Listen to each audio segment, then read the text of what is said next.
The Miata needs a little bit of love today.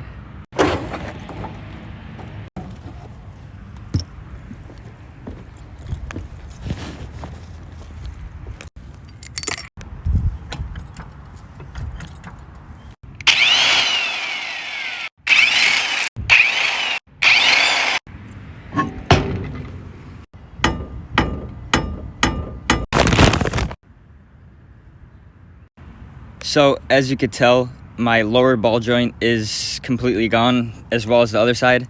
I bought brand new control arms, and it came with some sway bar end links, which are also trash.